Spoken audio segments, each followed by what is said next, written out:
मानवाधिकारों की वकालत और उनसे संबंधित रिसर्च करने वाला एक अंतर्राष्ट्रीय स्वयंसेवी संगठन यानी ह्यूमन राइट्स वॉच की एक रिपोर्ट ने सऊदी अरब के एक ऐसे चेहरे को दुनिया के सामने लाने की कोशिश की है जिसमें उनके साफ सुथरे पैरहन खून के धब्बे से मैले हो जाते हैं। पूरी खबर आपको समझाऊं इससे पहले 21 साल के मुस्तफ़ा सोफी मोहम्मद की फरियाद सुन लीजिए, जो कहते हैं कि पिछले साल जुलाई के महीने में वो अपनी गश्त के साथ सऊदी अरब में घुसने की कोशिश कर रहे थे, लेकिन गोलीबारी शुरू होने के बाद 45 लोगों की, उनकी टुकड़ी में कई लोगों की मौत उन्हीं की आंखों के सामने हो जाती है। उन्हें भी एहसास होता है कि गोली उन्हें लगी है, लेकिन जब वो खड़े होकर चलने की कोशिश करते हैं तो उनकी टांग का एक हिस्सा जख्मी हो गया था। एक दूसरे व्यक्ति ने कहा कि पहले मैं लोगों के साथ खाना खा रहा था, फिर वही लोग मर रहे थे। कुछ लोग ऐसे हैं जिन्हें आप पहचान नहीं सकते क्योंकि उनके शव हर जगह फेंके हुए हैं, कुछ लोग आधे में फटे हुए थे।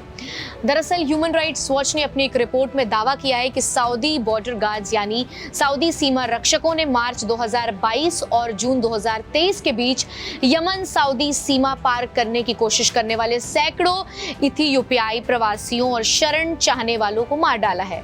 बीबीसी ने भी ह्यूमन राइट्स वॉच की एक रिपोर्ट के आधार पर कहा है कि सीमा से सऊदी में घुसने वाले लोग सेना की गोलियों का निशाना बनते हैं। 73 पन्ने के इस रिपोर्ट में कई अहम बड़े खुलासे किए गए हैं, जिसमें सऊदी अरब ने यमन सऊदी सीमा पर इथियोपियाई प्रवासियों की सामूहिक हत्या करने का दाग दिया है। इन्हें मारने के लिए सऊदी बॉर्डर गार्ड्स ने विस्फोटक हथियारों का इस्तेमाल किया है।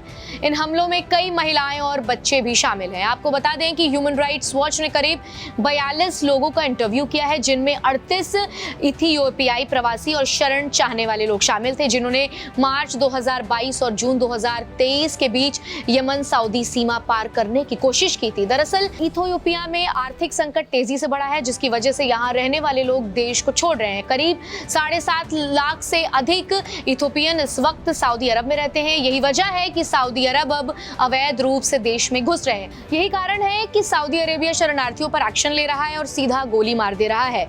इथियोपियाई भारी तादाद में सऊदी अरब में रहते हैं और काम करते हैं, जबकि कई लोग आर्थिक कारणों से पलायन करते हैं। वहीं कई लोग इथियोपिया में गंभीर मानव अधिकारों के हनन के कारण पलायन कर गए हैं, जिसमें हाल ही में उत्तर में क्रूर सशस्त्र संघर्ष भी शामिल है। इस क्रूरता पर ह्यूमन राइट्स वॉच ने यह भी पहचान की है कि सऊदी सीमा रक्षक चौकियों में से एक पर 10 अक्टूबर 2021 से 31 दिसंबर 2022 तक तैनात एक माइन रेसिडेंट एम्बुश संरक्षित वाहन स्पेशलाइज्ड किया होता है। याद रहे कि सऊदी अरब ने पिछले कुछ वक्त से अपनी इमेज को बदलने की तमाम कोशिशें कर रहा है।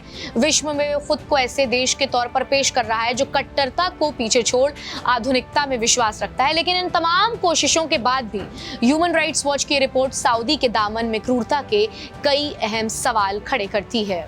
फिलहाल इस वीडियो में इतना ही। आपको हमारा ये वीडियो कैसा लगा हमें कमेंट सेक्शन में लिखकर जरूर बताएं और ऐसी तमाम अहम जानकारियों के लिए सब्सक्राइब करें इंडिया डेली लाइव।